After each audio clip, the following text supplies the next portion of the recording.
24শে জানুয়ারির মধ্যে logical ডিসক্রিপেন্সির list, যুক্তিগ্রাহ্য তথ্য বিভ্রাটের তালিকা প্রকাশের নির্দেশ সিইওকে নির্দেশ দিল জাতীয় নির্বাচন কমিশন।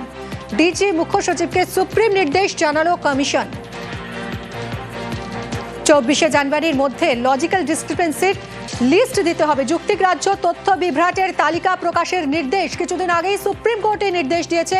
সিইওকে এবার নির্দেশ দিল জাতীয় নির্বাচন কমিশন। ডিজি এবং মুখ্য সচিবকে সুপ্রিম নির্দেশ জানিয়ে দিল কমিশন।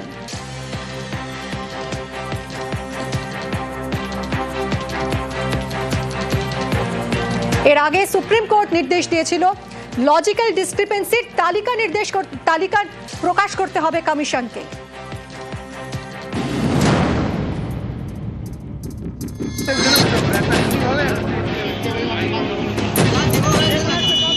লজিক্যাল ডিসক্রিপেন্সি, তথ্যে গরমিল, এই যুক্তিতে এখনো পর্যন্ত কয়েক লক্ষ ভোটারকে নোটিশ পাঠিয়ে হিয়ারিং এ ডেকেছে নির্বাচন কমিশন। এতে হয়রানির একশেষ। এ নিয়ে শোরগোল পড়ে গিয়েছে বাংলা জুড়ে। কাদের ডাকা হচ্ছে, কি কারণে ডাকা হচ্ছে তার কোনো তালিকা এখনো পর্যন্ত প্রকাশ করেনি কমিশন। সোমবার সুপ্রিম কোর্ট নির্দেশ দিল, লজিক্যাল ডিসক্রিপেন্সি বা তথ্যে গরমিলের জন্য যে ভোটারদের নোটিশ দেওয়া হয়েছে তাদের তালিকা প্রকাশ করতে হবে নির্বাচন কমিশনকে।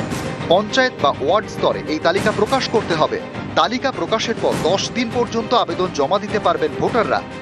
এসআইআর নিয়ে একাধিক মামলার শুনানি চলছে সুপ্রিম কোর্টে। শুধুমাত্র বাংলার এসআইআর নিয়ে একটি মামলা করেছেন তৃণমূল নেতা দোলা সেন। পরে যে মামলায় যুক্ত হয়েছেন ডেরেক ওব্রায়েন, সেই মামলার শুনানি চলাকালীন এদিন সুপ্রিম কোর্টের প্রধান বিচারপতি সূর্যকান্ত, বিচারপতি দীপঙ্কর দত্ত ও বিচারপতি জয়মাল্য বাগচির বেঞ্চ এদিন নির্দেশ দেয়, নির্বাচন কমিশনের নোটিশ পাওয়ার পর প্রতিনিধির মাধ্যমেও নথি পাঠাতে পারবেন ভোটাররা। বুথ স্তরে রাজনৈতিক দলগুলি যে এজেন্টরা রয়েছেন তারাও প্রতিনিধি হিসেবে ভোটারের নথি নিয়ে যেতে পারবেন। তবে এই বিএলএদের কাছে ভোটারের সই করা অনুমতিপত্র থাকতে হবে। নথি জমা নেওয়ার জন্য প্রতিটি পঞ্চায়েত বা ওয়ার্ড এলাকায় অফিস তৈরি করতে হবে কমিশনকে। নোটিশ পেলে নিজের পঞ্চায়েত এলাকার অফিসেই নথি জমা করতে পারবেন ভোটার। নথি সন্তোষজনক না হলে তবেই ভোটারকে হিয়ারিং এ ডাকা হবে। নথি জমার প্রাপ্তি স্বীকার করতে হবে কমিশনকে। লিস্ট পাবলিশ করতে হবে পঞ্চায়েত অফিসে এবং ব্লক অফিসে and in the city in the ward office. List publish করার পর 3 দিনের মধ্যে নোটিশ যাবে এবং তার থেকে 10 দিনের মধ্যে হিয়ারিং কনক্লুড করতে হবে। 2 নম্বর হচ্ছে, ওরা যে বিএলএকে অ্যাটেন্ড করতে দিচ্ছিল না, কোর্ট বলেছে যে কোনো ইলেক্টেড যার নাম রয়েছে হিয়ারিংয়ে ডাকবে, he or she can take the assistance of anyone. যার ইচ্ছে সে অ্যাসিস্ট্যান্স দিতে পারবে, এক্সক্লুশন তো নেই, ইনক্লুশন। হিয়ারিংয়ে রেকর্ড করতে হবে এবং এই হিয়ারিংটা পঞ্চায়েত ভবনে, পঞ্চায়েত অফিসে হবে এবং ব্লক অফিসে হবে এবং ওয়ার্ড অফিসে হবে। সম্প্রতি পশ্চিমবঙ্গে সিইওকে দেওয়া চিঠিতে নির্বাচন কমিশন জানিয়ে দেয়, মাধ্যমিকের অ্যাডমিট কার্ড নথি হিসেবে নেওয়া হবে না। এদিন সুপ্রিম শুনানিতে মাধ্যমিকের অ্যাডমিট কার্ডের প্রসঙ্গ ওঠে।